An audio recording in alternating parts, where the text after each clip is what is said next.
How does a young woman from a coastal city in Colombia, a woman who was studying to be a dentist and never even considered acting, become one of the most recognizable, highest paid, and powerful celebrities in the world?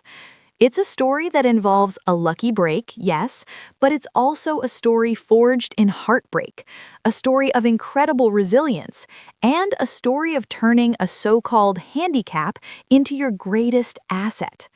This isn't just the story of Gloria from Modern Family. This is the unbelievable real-life journey of Sofía Vergara. Hey everyone, Alina here, and welcome back to Pulsecast USA. Today, we're doing a deep dive into the life of a global icon. We're going from the sunny streets of Barranquilla to the Hollywood hills, uncovering the triumphs, the tragedies, and the business savvy that built a $180 million empire. You think you know Sofía Vergara? Stick around. You're about to meet the woman behind the accent. Let's start at the beginning. Sofía Margarita Vergara was born in 1972 in Barranquilla, a bustling port city on Colombia's Caribbean coast. Her mother was a homemaker, her father a cattle rancher. It was a loving, Catholic, middle-class family, far, far away from the glitz and glamour of Hollywood. Back then, nobody called her Sofia. Her family nicknamed her Toti, a term of endearment that she still carries with her today. And young Toti wasn't dreaming of Oscars. She was actually on a very different path, pre-dentistry. That's right, the woman who would one day light up our screens was preparing to spend her days looking into other people's mouths. But life, as it often does, had a different plan. When she was just 17, walking on a beach, a photographer approached her. He saw something special in this tall, striking young woman with a magnetic smile. That chance encounter led to her first commercial for Pepsi. It was a huge hit in Latin America. Suddenly, Toti was a star. More commercials and modeling gigs followed, and she even hosted a travel show in Colombia called Fuera de Serie, out of the series. She was a big deal in Latin America, but the thought of conquering the United States, that wasn't even on her radar. Not yet, because life was about to throw her a curveball so devastating it would change the entire trajectory of her life. In 1998, Sofia's life was shattered. Her beloved older brother, Rafael, was brutally murdered during an attempt to kidnap him. The violence and instability in Colombia at the time hit her family directly and tragically. This event, as you can imagine, was a turning point. The world she knew no longer felt safe. Around the same time, she had divorced her high school sweetheart and was now a single mother to her son, Manolo, who was born in 1992. Imagine this. You're a young mom, you've just gone through a divorce, and you've lost your brother in a horrific act of violence. What do? For Sofia, the answer was clear. She had to get out, not just for her career, but for her son's safety and for her own future. She packed her bags, and with her young son in tow, she moved to Miami, Florida. She didn't speak perfect English. She had no connections in Hollywood. All she had was her son, her resilience, and that unshakable will to survive and build a better life. This wasn't a move for fame, this was a move for survival. And it's this grit, this fire forged in tragedy, that would power her through the incredible challenges that lay ahead in America. Landing in Miami, Sofia tried to continue her career, but Hollywood in the late 90s and early 2000s wasn't exactly overflowing with leading roles for voluptuous 30-something Latinas with a thick Colombian accent. She was often typecast as the spicy or sensual stereotype. She spent years taking English classes, going to auditions, and facing rejection after rejection. Many agents and casting directors told her the same thing: "You're amazing, but your accent is too strong. You'll never play a mainstream American role." And then, in 2009, came the audition that would change everything, a new sitcom called Modern Family.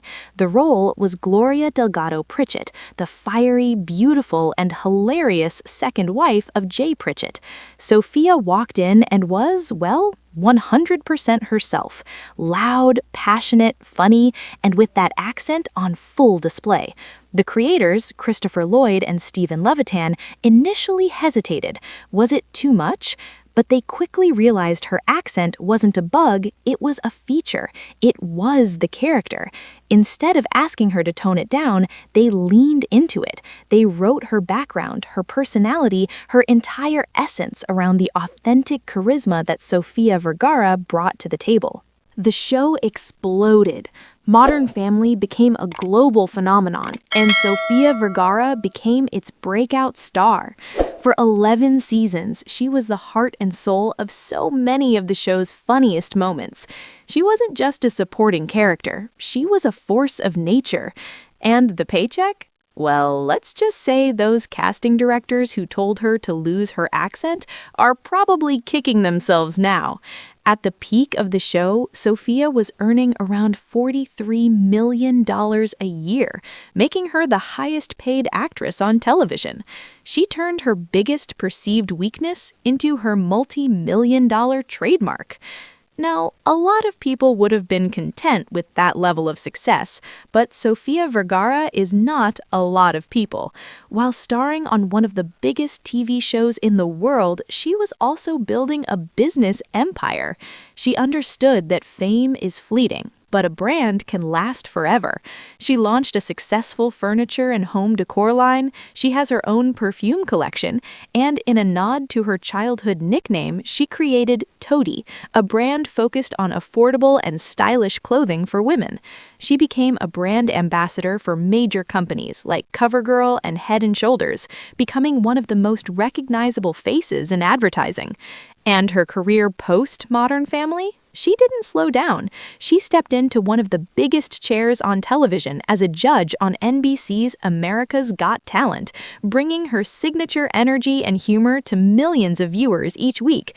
She also started her own production company, Latin World Entertainment, giving her the power to create her own projects and tell her own stories. This isn't just an actress, this is a CEO. Of course, we can't talk about Sofía Vergara without touching on her personal life, which has always been as vibrant as her on-screen persona. In 2015, she married actor Joe Manganiello. They were Hollywood's ultimate power couple, gorgeous, successful, and seemingly deeply in love. They were together for 7 years before announcing their separation in 2023, a move that surprised many fans. While they asked for privacy, they both emphasized the respect they still have for each other. Through it all, the one constant in her life has been her son, Manolo, who is now a successful model and actor in his own right. Their bond is incredibly close, and she often credits him as her greatest motivation and her prize. So, what's next for Sofía at 51? If her career has taught us anything, it's that she's just getting started. With her production company, her business ventures, and her undeniable star power, she's not just resting on her laurels, she's building the next chapter of a legacy that is already legendary. So, let's go back to our original question. How does a girl from Barranquilla become a global icon? It's a story of turning tragedy into strength. It's about refusing to let anyone dim your light or change who you are. It's about seeing an opportunity where others see a problem. And it's about working tirelessly to build a future for yourself and your family. Sofía Vergara's journey is a powerful reminder that our perceived weaknesses can become our greatest assets, and that the most compelling stories are often written not in spite of our struggles, but because of them. What's your favorite Sofía Vergara role? Is it Gloria? Or maybe her work on AGT? Let me know down in the comments below. I'd love to read them. If you enjoyed this deep dive into the life of an incredible powerhouse, don't forget to give this video a big thumbs up. It really helps the channel. And make sure you're subscribed to Pulsecast USA and hit that notification bell so you don't miss our next story. Thanks so much for watching. I'm Alina, and I'll see you in the next one.